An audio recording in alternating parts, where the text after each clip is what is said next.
Les Français passent en moyenne 10 heures par semaine à leurs loisirs. Mais quels sont les loisirs préférés des Français? Qu'est-ce qu'ils aiment faire pendant leur temps libre? Bonjour à tous, je m'appelle Fabien et bienvenue dans cet épisode du podcast Fluidité pour débutants. Alors, un loisir, c'est une activité qu'on fait quand on ne travaille pas. Vous pouvez demander à quelqu'un quels sont tes loisirs préférés ou quels sont tes passe-temps préférés. Mais d'abord, je vous donne l'âge des Français puisque l'âge de la population a un impact sur leurs loisirs préférés. Au 1er janvier 2022, 49,2% des Français avaient entre 20 et 59 ans, 27,1% avaient plus de 60 ans et 23,7% avaient entre 0 et 19 ans. En loisir numéro 1, à 56%, les Français aiment regarder la télévision. Ça veut dire regarder des chaînes de télévision ou des films et des séries. En France, il y a beaucoup de chaînes qu'on peut recevoir par l'antenne, par Internet ou par satellite. Bien sûr, il y a aussi des plateformes de vidéos à la demande comme Netflix, etc. Personnellement, j'utilise la télévision pour regarder des films ou des séries, mais je regarde rarement les chaînes nationales. À mon avis, les jeunes préfèrent utiliser des plateformes de vidéos, mais les personnes âgées aiment beaucoup regarder les chaînes de télévision. Le loisir numéro 2, c'est Internet.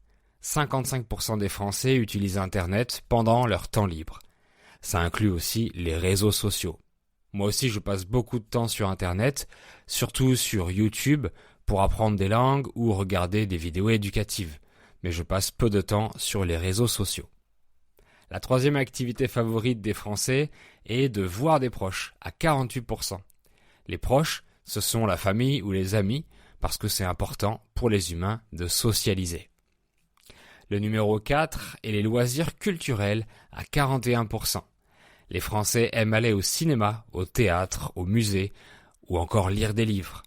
Je trouve qu'il y a beaucoup de choix en termes de culture en France. C'est une très bonne chose. En 5e position, il y a les loisirs de plein air avec 37%. Ce sont toutes les activités qu'on peut faire dehors, à l'extérieur, comme le camping, la randonnée, les promenades, le jardinage, ainsi de suite. Par contre, en hiver, il fait froid en France, donc les gens préfèrent rester à la maison au chaud, donc ils font peu d'activités à l'extérieur. À la 6e place, il y a la musique, à 32%. Ça veut dire écouter de la musique ou jouer d'un instrument.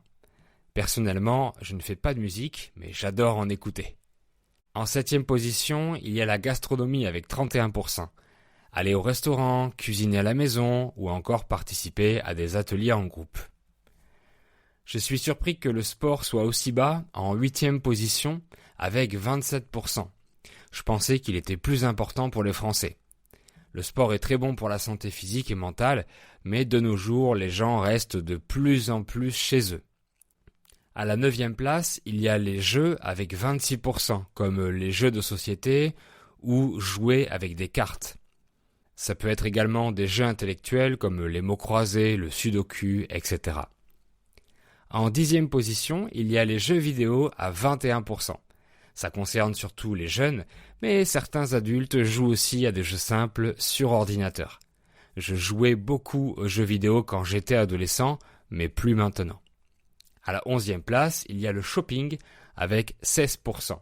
On dit aussi faire les boutiques, donc acheter des vêtements dans les magasins. Ensuite, il y a le bénévolat ou la vie associative à 14%. Ça veut dire participer à une association, être volontaire ou bénévole par exemple.